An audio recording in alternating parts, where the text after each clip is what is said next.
Hello friends, स्वागत है आप सभी लोगों का आर क्लासेस के इस लेटेस्ट वीडियो में। तो दोस्तों, आज मैं आपके पूरे साल भर की तैयारी एक वीडियो में करवाऊंगा। क्लास 12 का जो हिंदी का पेपर है वो आपका 100 मार्क्स का पूछा जाता है, जिसमें दो खंड होते हैं, खंड का और खंड खा। खंड का 50 नंबर का होता है, खंड खा 50 नंबर का होता है, जिसको मिलाकर आपको 100 मार्क्स पूरे मिलते हैं। इसमें कोई प्रैक्टिकल नहीं होता है, तो ये स्कोरिंग सब्जेक्ट है। आज मैं आपके पूरे साल भर की तैयारी एक वीडियो में करवाऊंगा। वहां आपके पूरे किताब में से आपके पेपर में जो जो प्रश्न फंसते हैं वो मोस्ट इंपॉर्टेंट प्रश्न मैं यहां पर रखा हूं।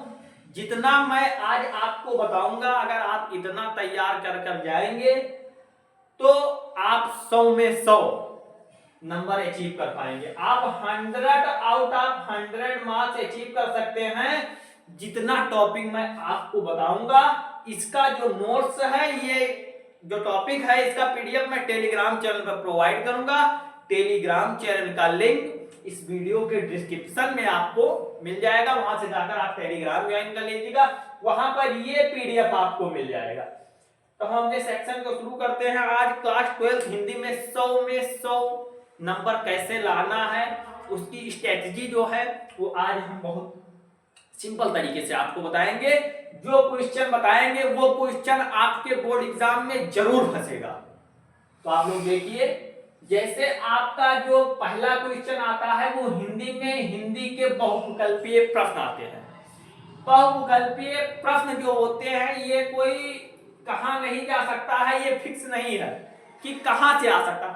बहरहाल आपके सिलेबस से आएगा, हिंदी से ही आएगा, लेकिन कौन सा प्रश्न आ जाता है ये कुछ कहा नहीं जा सकता। तो मैं कम्युनिटी में आपके लगभग 300-400 प्रश्न पड़े हुए हैं हिंदी के बहुविकल्पीय इंपॉर्टेंट प्रश्न। आप वहां जाइए और उसको अभ्यास करिए, उस पर अपना अभ्यास करिए, उसको टिक करिए। आपका रॉन्ग है राइट है वो तुरंत आपको बताएगा। तो इससे आप 10-20 प्रश्न रोज तैयार करना शुरू कर दीजिए, रोज पढ़िए और उसको तैयार करिए। और दूसरा जो आता है वो है महत्वपूर्ण गद्यांश। महत्वपूर्ण गद्यांश, एक गद्यांश दिया रहेगा, उसके प्रश्न दिए रहेंगे, गद्यांश को पढ़कर उसी में से खोजकर उतने प्रश्न के उत्तर को आपको लिखना होगा। जिसमें आपका जो वेरी इंपॉर्टेंट है, राष्ट्र का स्वरूप। राष्ट्र का स्वरूप, अशोक के फूल, भाषा और आधुनिकता, ये 3 गद्यांश आपको तैयार करना है। इसी तीनों में से फंस जाएगा। मैं कह रहा हूं, राष्ट्र का स्वरूप, अशोक के फूल, भाषा और आधुनिकता, इतना ही तैयार करिए, क्योंकि आपके पास समय का बहुत अभाव है, समय का बहुत अभाव रहता है। अभी समय है, लेकिन आप इतना तैयार करिए तो इसी में से फंस जाएगा। आप ऐसा समझिए कि मैं पेपर से उठाकर लेकर ही आया हूं ये टॉपिक। आप जब पेपर देने जाएंगे तब आप देखना। इसलिए आज के इस सेक्शन को मिस मत करना। इस सेक्शन को अगर आप मिस करेंगे तो आप अपने पेपर में पछताएंगे। तो ये 3 चैप्टर ही मैंने आपको बताया है। गद्यांश जो होता है वो इसी 3 चैप्टर में से आपका फंस जाएगा। और महत्वपूर्ण पद्यांश, ये 10 नंबर का प्रश्न है। 1 नंबर आपके कैरियर को डिसाइड करता है। ये 10 नंबर का क्वेश्चन है। ये तीन चैप्टर ये आप पढ़कर जाएंगे, आपका गद्यांश हो जाएगा। महत्वपूर्ण पद्यांश में पवन दुतिका है, कैकेयी का अंताप है, श्रद्धा मनु है। श्रद्धा मनु है। थोड़ा सा मैं कैमरा आपके नीचे कर रहा हूं कि आपको सब पूरा क्लियर दिखे। हाँ, तो कैकेयी का अंताप है, श्रद्धा मनु है, गीत है महादेवी वर्मा जी का जो गीत है उसको आपको पढ़ना है, नौका विहार। ये 5 चैप्टर से जो पद्यांश है इन्हीं में से फंसना है, इन्हीं में से आएगा। आप लोग इन्हीं का पद्यांश तैयार कर कर बोर्ड एग्जाम देने जाएंगे तो आपका ये यहां पर रहा 10 नंबर, 10 नंबर, 10 नंबर का ये 10 क्वेश्चन आएगा और ये 10 नंबर जाएंगे 20 नंबर। तो ये आपके नंबर पक्के हो जाएंगे। ये आप गद्यांश तैयार करके तब आप बोर्ड एग्जाम देने जाना। अब चौथा जो है वो आपका है लेखक का साहित्यिक परिचय। लेखक का साहित्यिक परिचय आएगा और फिर कवि का साहित्यिक परिचय आता है, जिसमें आपको उनका जीवन परिचय, साहित्यिक परिचय, रचनाएं और लिखकर आना है। लेखक का साहित्यिक परिचय में आपको वासुदेव सरल अग्रवाल, वेरी इंपॉर्टेंट, मान लीजिए यही प्रश्न आएगा।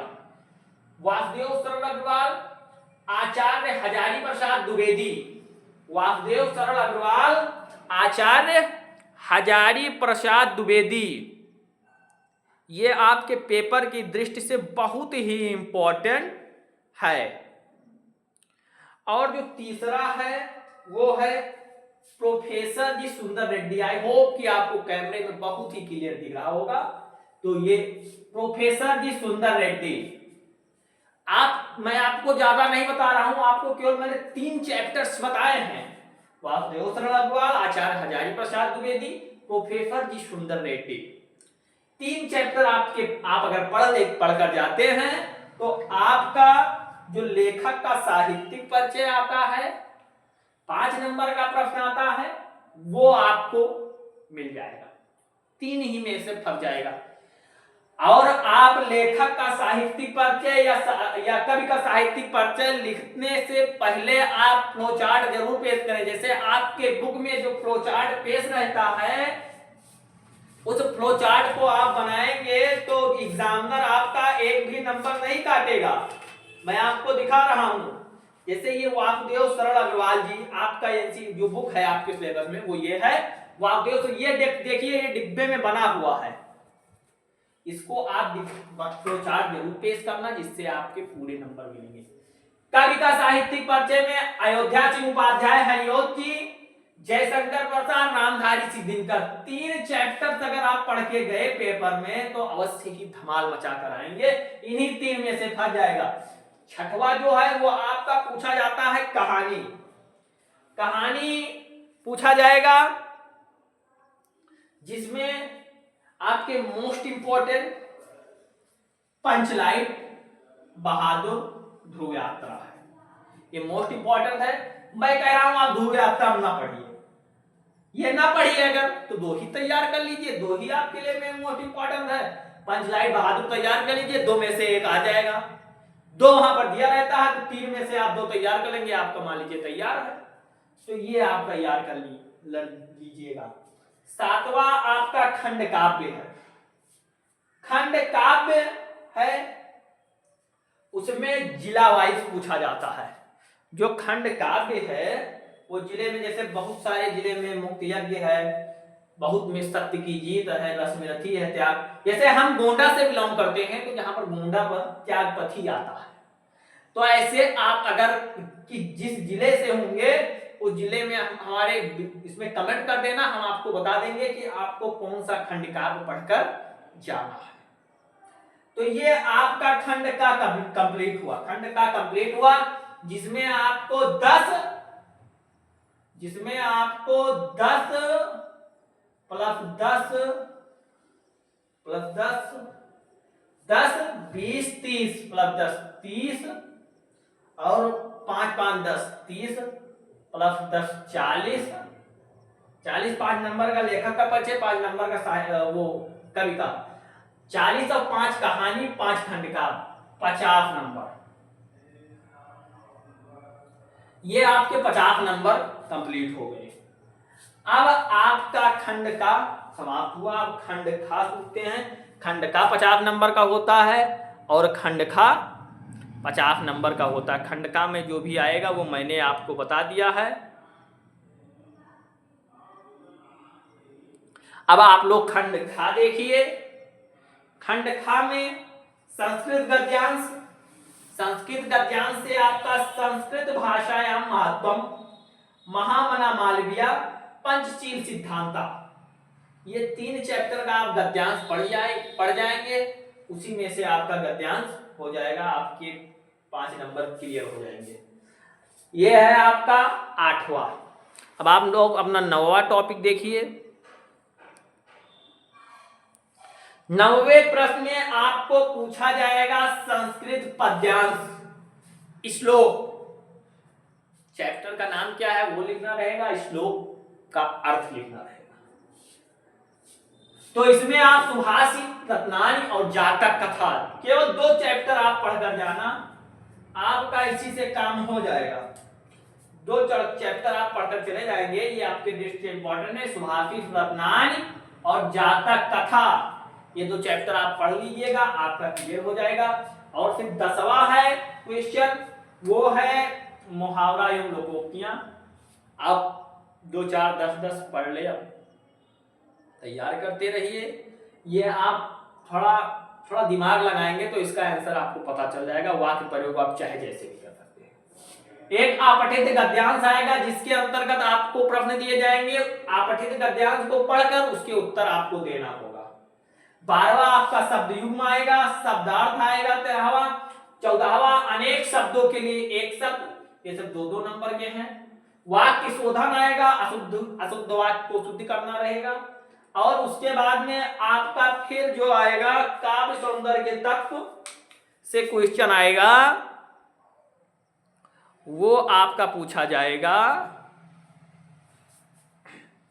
रस छंद अलंकार। रस छंद अलंकार से आपकी क्वेश्चन आएंगे।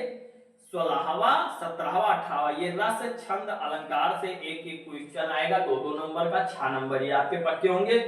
रस में आप हास्य रस पढ़ लीजिएगा, करुण रस पढ़ लीजिएगा, 2 ही में से आपका फंस जाएगा। छंद में दोहा, सवैया, सोठा, रोला, दोहा, सोठा, रोला, ये 3 आप पढ़ लीजिएगा, इसी में से आपका फंस जाएगा। अलंकार में अनुप्रास, यमक, श्लेष, उपमा, रूपक, उपमा, उत्प्रेक्षा, ये आप अलंकार पढ़ लीजिएगा, ये भी नंबर आपका क्लियर हो जाएगा। पत्र लेखन में अगर आप उसका पत्र लिखने का तरीका अगर आपको पता है तो कुछ नहीं, उसका जो फॉर्मेट है आप बना देंगे, बीच में कुछ भी लिख देंगे, जिस टॉपिक से होगा आप बनाकर लिख देंगे, आपके पूरे मार्क्स मिल जाएंगे। अब रही बात निबंध की। निबंध में जो इंपॉर्टेंट है वो मैंने यहाँ पर आप लिख दिया। मैंने यहाँ पर 4 इंपॉर्टेंट निबंध लिखा है और 4 में से एक मैं 100% कह रहा हूं कि यही फंसेगा, क्योंकि ये जो मैं सेलेक्ट किया हूं बहुत सारे मॉडल पेपर को लेकर, आपके सिलेबस को लेकर बहुत डिस्कस कर मैंने इसको सिलेक्ट किया है। और ये जो है ये यूपी बोर्ड एग्जाम जो 2025 है उसके लिए बहुत ही इंपॉर्टेंट है। आप इस सेक्शन को इतना पढ़ जाएंगे 100 में से 100 अचीव कर आएंगे, ये मेरा आपसे वादा है। तो पर्यावरण प्रदूषण समस्या और समाधान। पर्यावरण का प्रदूषण इस समय हमारे आसपास बढ़ भी रहा है, तो हो सकता है ये आ जाए आपका। और फिर भारत में बेरोजगारी की समस्या, विज्ञान वर्धन या अभिशाप, भारत में जनसंख्या वृद्धि की समस्या, 4 ऐसे आप पढ़कर जाएंगे, इन्हीं में से आपका फंस जाएगा, इन्हीं में से एक आ जाएगा। और आपकी हिंदी की तैयारी बहुत अच्छे तरीके से, तो आज मैंने जो आपको बताया है इसके अकॉर्डिंग अपनी तैयारी करिए, इतना तैयार कर लीजिए, फिर आप हम कमेंट कर देना आपको जो कुछ इंपॉर्टेंट होगा। जैसे अब ये महत्वपूर्ण गद्यांश, पद्यांश, ये सब मैं आपको बताऊंगा, आज टॉपिक को मैं डिस्कस करूंगा, बस हमारे साथ बने रहिए। अगर आपको बोर्ड एग्जाम में ऐसे ही बायोलॉजी में, मैथ में, फिजिक्स में, केमिस्ट्री में, इंग्लिश में, ऑल टॉपिक, ऑल सब्जेक्ट में अगर आपको आउट ऑफ मार्क्स, मैं टारगेट 100 आउट ऑफ 100 रखता हूं, उसके अकॉर्डिंग मैं तैयारी करवाता हूं। जैसे मैं जितना आपको बताया हूं उतना अगर आप तैयार कर लेंगे और पेपर देने जाएंगे तो वहां पर आपको कोई समस्या नहीं होगी, आपका किसी से मतलब नहीं रहेगा, आप लिखेंगे 3 घंटा 15 मिनट पूरा आप समय का सदुपयोग कर आएंगे और आपके मार्क्स अच्छे होंगे। हर एक चीज का मैं तरीका भी बताऊंगा, कोई चीज आप नहीं जानते हैं फिर भी उसको कर आएंगे, वो तरीका भी बताऊंगा। तो हमारे साथ बने रहिए। आई होप कि आपको ये वीडियो बहुत ही पसंद आई होगी। अगर वीडियो पसंद आई हो तो वीडियो को एक प्यारा सा लाइक करिए।